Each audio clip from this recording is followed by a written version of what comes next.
So now today we are going to discuss polylactic acid or polylactide. Polylactic acid or PLA is a thermoplastic aliphatic polyester.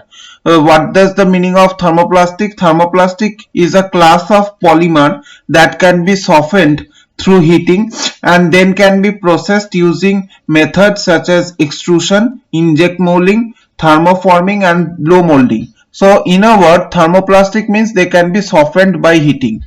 That is why we have the word thermo here. Aliphatic polyester derived from renewable resources such as cornstarch in the United States. So in the United States, polylactic acid is derived mainly from cornstarch, while in Asian countries it is derived from tapioca roots, chips or starch or sugarcane in the rest part of the world. So on the left hand side here you can see these are the crystals of polylactic acid. So this is how polylactic acid looks like, and polylactic acid was the second most important bioplastic of the world in regard to consumption volume. So until 2010 it was the second most important bioplastics of the world. PLA is not a polyacid, polyelectrolyte, but rather a polyester. So it is actually a polyester. So let us see the production of PLA. So the production of polylactic acid first starts from cornstarch fermentation. So cornstarch is first fermented. So on cornstarch fermentation, starch is broken down into D-glucose. Further, D-glucose is further broken down, and by fermentation D-glucose produces the lactic acid. Here you can see this is the lactic acid structure. So when lactic acid loses this water molecule, it forms the lactide.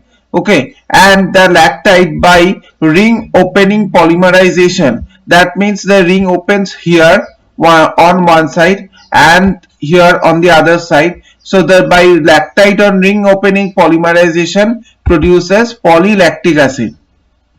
So this is the process of formation of polylactic acid from lactic acid. So polylactic acid forms from lactic acid by first lactic acid loses a water molecule to form the lactide, and then lactide by ring opening polymerization produces lactic acid. On the other hand, there is another step where lactic acid undergoes straight polymer condensation by losing a water molecule to form polylactic acid. That means what? Lactic acid has two stages of formation of polylactic acid. Either it can form the intermediate lactide and then form polylactic acid. This is the first process. Or it can directly undergo polymer condensation without formation of lactide to form polylactic acid. So it can form polylactic acid by either or one of the following steps. So this is the cycle of PLA in nature. So first what happens, we do fermentation, cornstarch fermentation. So from cornstarch fermentation we produce lactic acid, which then undergoes either polymer condensation or ring opening condensation to form PLA. Then we processed the PLA that is produced to form various types of products. Okay, and to form various types of products which have PLA, made from PLA, and then these products undergo degradation to in the water, carbon dioxide, and then they generate various sorts of plants. Okay, and from plants we get different agricultural products. When we dispose these agricultural products, we isolate the starch from this the disposable agricultural products, and then from the starch we can again generate the lactic acid by fermentation, and this cycle continues. So what are the properties of polylactic acid? Polylactic acid is actually a thermoplastic polymer, that is a polymer that can be softened by heat treatment.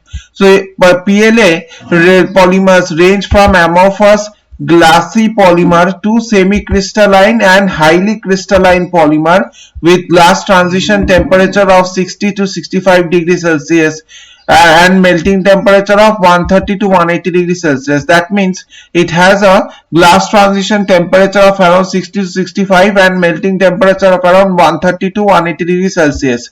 It is biodegradable by bacteria. It is biocompatible. It is a very cost-effective polymer. So these are the three main reasons why PLA is of utmost importance and it is chosen by humans as a bioplastic. First, it is biodegradable. Second, it is biocompatible. And third, it is a very cost-effective polymer.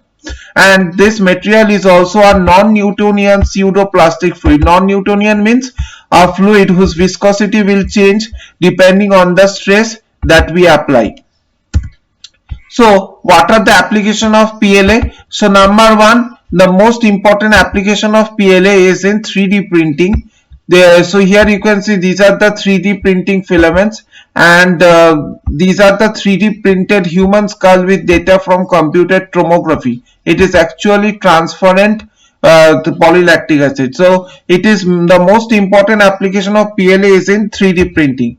There are other important applications like in making medical implants, like in making tea bags, like in making biodegradable cutlery. So this was what we were talking about. We can make various sorts of important cutlery from this bioplastics. Now again we have PLA in drug delivery. This is very important application. We can use PLA by coating various drugs and then gradually releasing the drugs into the human body. And we can use PLA. It is the main important ingredient is Sculptra. Sculptra is actually injected into the skin to diminish facial wrinkles. So it is actually sort of a chemical, injectable.